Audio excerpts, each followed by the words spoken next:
Now, if you guys are unaware, Assassin's Creed Shadows faced some major controversy from Japan because of their depiction over the shrines in the game. Now, the shrines have been a big talking point over at Japan, and now apparently Assassin's Creed Shadows and Ubisoft has decided that it's in their best interest to release a day one patch that makes the shrines not only indestructible, but also makes civilian bloodshed basically impossible. They took away the ability to kill civilians because, usually in Assassin's Creed games, there's either a 3-kill rule or some sort of desynchronization rule when you try to kill civilians. Well, apparently that is no longer going to be possible, and Assassin's Creed Shadows has patched it all out.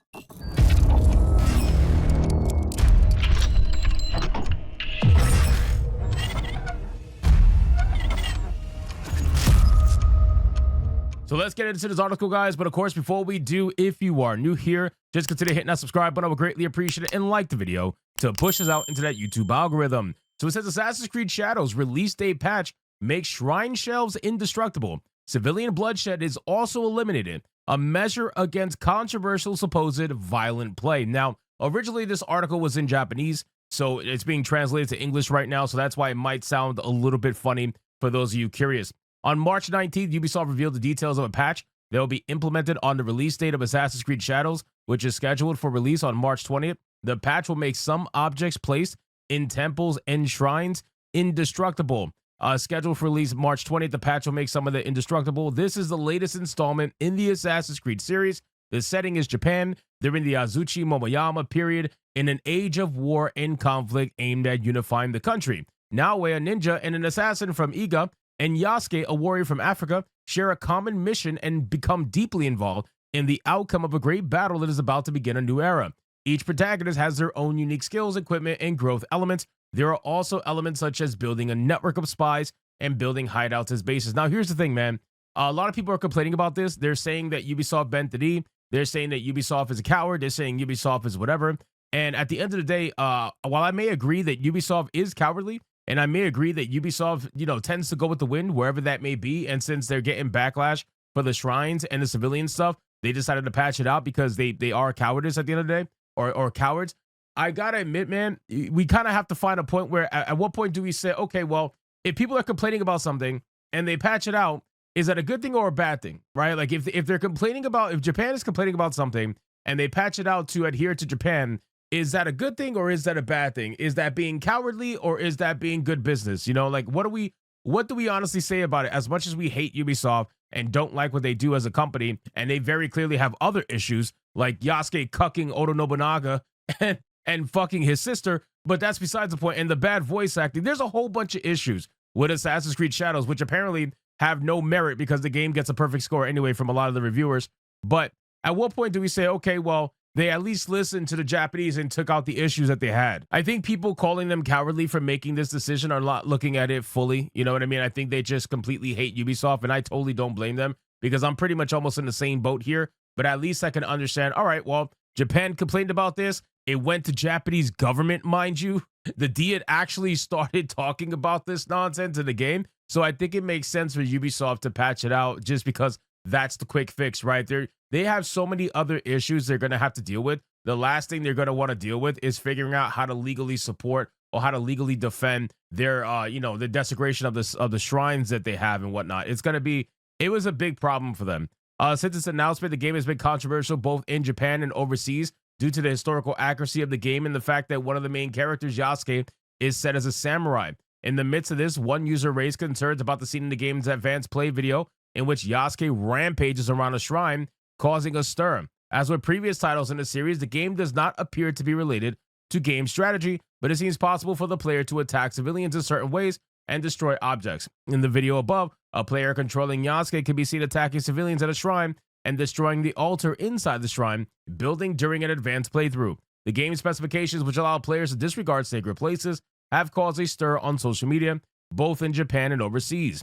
In addition, looking at the in-game description, the shrine where Yasuke rampage appears to be modeled after Harima Province's Sosha Idahyushu Shrine. Sankei Shimbun reported a comment from the shrine's representative who said, "We will take appropriate action." Regarding the shrine's use in the game, he said, "We have not been contacted And if there was, we would have declined. So here's the big issue too. They're using a lot of these locations, which are religious locations, without the permission of said locations, and are depicting them in ways that are, offensive to these religious, locations. And unfortunately for Ubisoft, that is going to lead to a situation where they're going to have to make a decision, which was either you patch it out, right? Remove the shrine entirely, which they're not going to do, or patch it to make it indestructible and patch it so that you can't kill any people inside the shrine and go on a rampage. That's basically it. And that was their decision. They decided to do the second one because that's the easiest one to do. In the midst of all of this, Ubisoft has now announced the content of a patch will be implemented on the game's release date.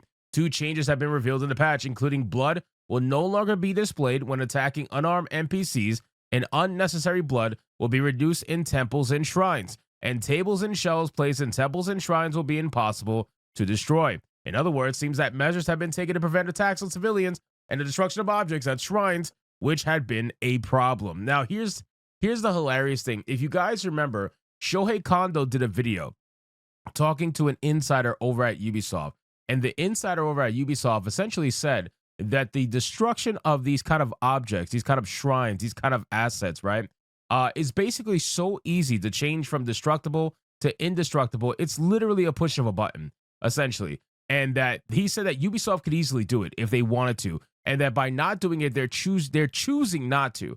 So it's kind of funny to see it in a patch on day one, which means it was an easy fix, which means it was basically a push of a button, which means it was something that was a choice made initially by Ubisoft to allow. Now, here's the thing. I don't know if this patch is just in Japan or if it's going to be in the US as well. I'm really not sure. I got to imagine it's probably going to be worldwide. I don't know why they would patch the Japanese game only, but I just find it to be absolutely hilarious that they're actually admitting that they essentially did this at first because they wanted to, right? Because it was very easy to just not do it. Because look, they're patching the game very easily to not do it. So they clearly had the intention to do it in the beginning, and now because of the backlash, they're being forced to not do it. So it shows the power that people have over these companies. It shows the power that gamers have in general over these companies. And if we continue to utilize this and make them be held accountable for the nonsense that they're doing, then they're going to have to eventually give gamers what they want. To allow for freedom as an open world game, the game is expected to include elements such as attacking civilians and destroying objects, though these are unrelated to the game's strategy. The game has long been controversial due to its historical accuracy and the specifications of the pre-release version, which allow players to carry out destructive activities at shrines in the game, seem to have caused a great deal of controversy. Changes are expected to be made in a patch on the release date. So you guys got to expect to have a day one patch on the 20th when the game comes out. Even for those of you that have preloaded the game right now, you're still going to have a day one patch regardless because of the whole controversy. So, basically the whole point of this video is to tell you that Ubisoft has admitted defeat. Ubisoft has admitted that they basically fucked up, and that they're going to bend the knee to Japan, and they are going to not allow the destruction of the shrines or the civilians anymore, which is going to be really sad for all those gaming urinalists that were thoroughly enjoying power playing as a 6'6" black guy, absolutely decimating Asian people in all their religious sanctities. I don't know what they're going to do. They're going to have a little bit of a melty melt over it because they were having a great time role-playing it. If you read some of the reviews, pretty much all of them talked about the glorious bloodshed that they were able to have as Yasuke. They're going to be really sad about this. So anyway, guys, thank you so much for watching this video. Hope you did enjoy it. If you did, consider leaving me a subscribe. I would greatly appreciate it. Don't forget to like the video, comment, let me know what you thought, and I'll see you guys on the next one. Hypnotic out.